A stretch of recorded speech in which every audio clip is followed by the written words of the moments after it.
Also, Aron, I'd say shitim. You should make the Aron made of, I'd say shitim. Amasayim v'chetzi orko, 2.5 amos its length. Amar chetzi rochbo, v'amar v'chetzi kumoso, and an amar and a half its height.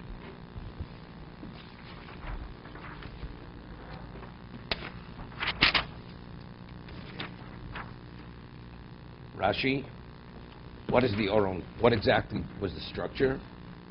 Kibina Aronu she'osim below raglayim. It's a box made without legs. Asrin kibin argas shekorin eshkerin yosh al shulov. It's on its bottom. We'll see in a moment.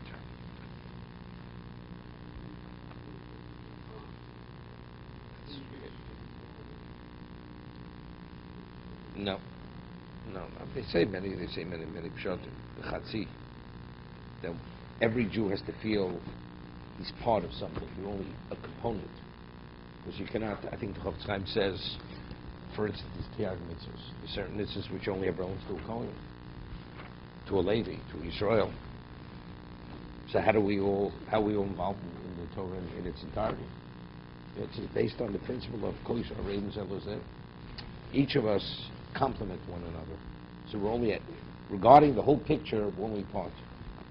We're not the complete picture ourselves. Each of us are always complementing somebody else. Okay?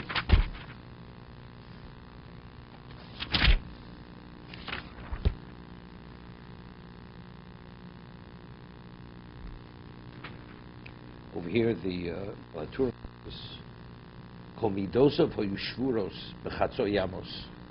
The measurements were broken in half. L'lamech kol mishalomi torso l'shabel hashbelatzmo. Right, you have to break yourself.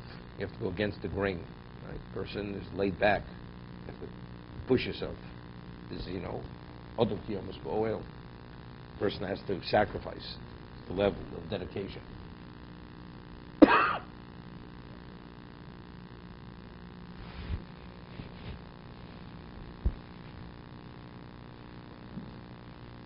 Says something which works beautifully with what I said yesterday, that the Mishkan is a microcosm for existence. So the Baal HaTurim says over here, Vasu Aron, Yud Parshis Maschilim Basiyo. Regarding the Mishkan, the 10 portions regarding, it says, you shall make. It's mentioned 10 times. Why? To correspond to the 10 utterances with which the world came into existence.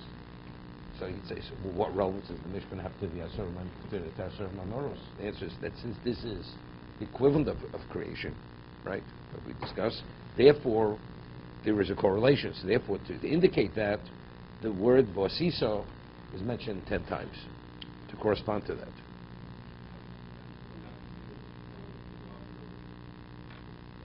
Because it's a chazal, it's a medrash. No, you can say 10. No, it's not better. Once you know that, that's what the Torah is alluding to.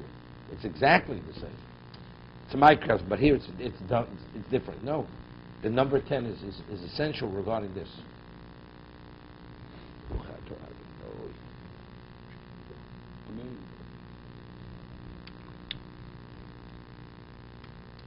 It's ipisa also zov toher.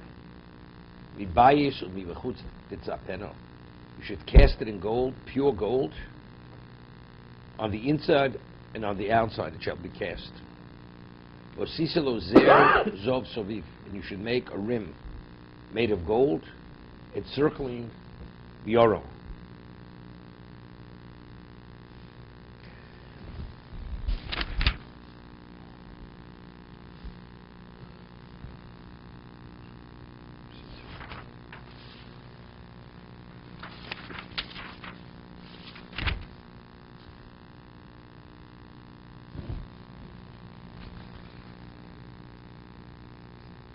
Term is unbelievable. The Gemara says in Yuma, it's called Talmud Chochem Sheino.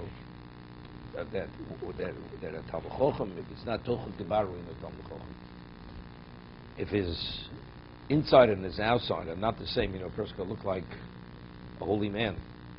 Externally, No, you put on a costume.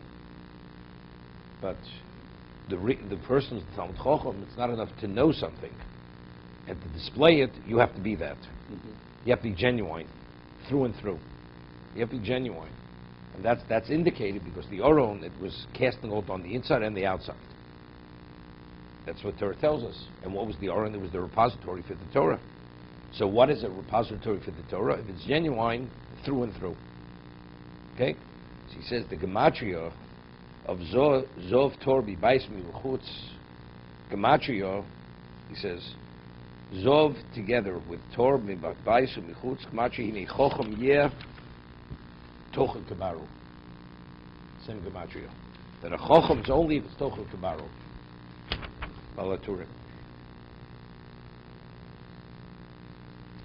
Let's see Rashi. Yud Aleph.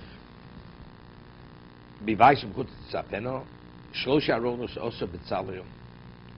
Shnaim shel zov, vechel shel eitz. Two are made of gold, one was made of wood. Now it's interesting. I mean, of course, these are all symbolisms. Now, firstly, what is gold? The color. What does gold represent? Gold represents midas hadin. It's red. You know, the different color golds. Some gold's based on the alloy will determine the color, but there's a gold like European gold is more reddish. It's not yellowish. European gold. No. It has to do with what it is. So gold, but it represents fire. Fire. Gold is fiery. That's midas hadin. Silver is always pure as white. Silver is always midas harachmi. Silver represents midas harachmi. It's interesting. I'm certain Haggadah somebody once gave me. It's al pi Kabbalah. So there it says that for many years the cups we used, because it has to be a certain size, and you want them all to be uniform, we had certain kind of like crystal glasses, not very goblets. So they read in this Sefer on Kabbalah, you know, this Pirish in Haggadah, they should be silver. It should be made of silver and not gold. They should not be gold. Why? Because silver is midas harachmin, and the whole idea of Yitzis Mitzrayim was really rachmin mechesed. We weren't worthy, we were deserving. We were idolaters, pagans in Egypt. But what Hashem said chesed, so to indicate the Dal Shani Gula, the wine is contained in, it should be a silver goblet, a silver cup rather than gold. Gold definitely not, because gold is midas hadin. No, it represents midas hadin. It represents midas hadin. Midas hadin would have never gone out based on midas hadin. So it's good. So therefore, let's say everything in the Kodesh Kodashim, the Holy of Holies, Gemara says the walls had gold leaf on it. It was gold. Everything was gold in the Kodesh Kodashim. If the Kohen Gadol, the high priest, went in on Yom Kippur, and he'd have a slight level of distraction, he would die immediately. It had to be perfect. If it wasn't perfect, or if he wasn't fully qualified, he expired there. That's midas hadin.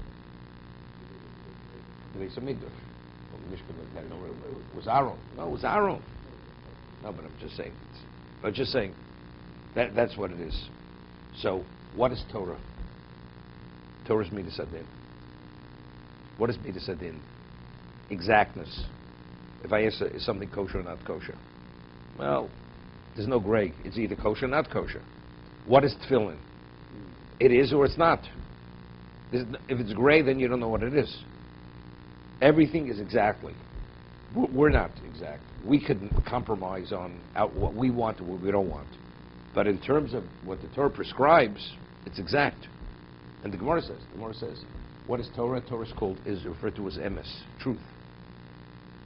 Right? Truth is what? Truth is exactness. Emes kenev al timkor. It's the Marali always mentioned. If you have emes and you detract, what's the smallest number? Aleph. You take away the aleph from the emes, what do you have? You have mem tov, mes, death. Even if you compromise on truth as an infinitesimal amount, it's mess. It's not truth anymore. Torah has to be exact. So therefore, the repository, the receptacle that contained the Torah is made of what? Is made of gold. Gold is midas adin. That reflects on what's contained within it. No, so now we get into the wood, right? So now you have to talk about what the wood is, right? Wood is what? We say other mitzvah. Wood grows. It has life in it. A human being is compared to the tree, right? I mean, seemingly. So the wood represents that it's a tree of life, the one who takes hold of it. But it has to be within a context of what? Of gold on the inside and the outside. First, a tocha kibaro, and it's gold because you have to have that level of exactness. Outwardly, you behave like you're exact. Behind closed doors, you're not so exact.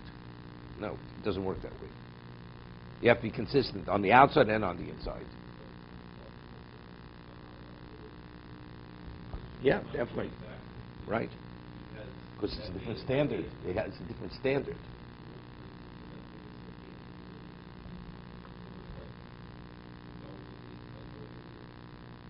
Now, because he is that, therefore he has a greater level of clarity. So when he compromises, it's much more serious. To be continued. Okay.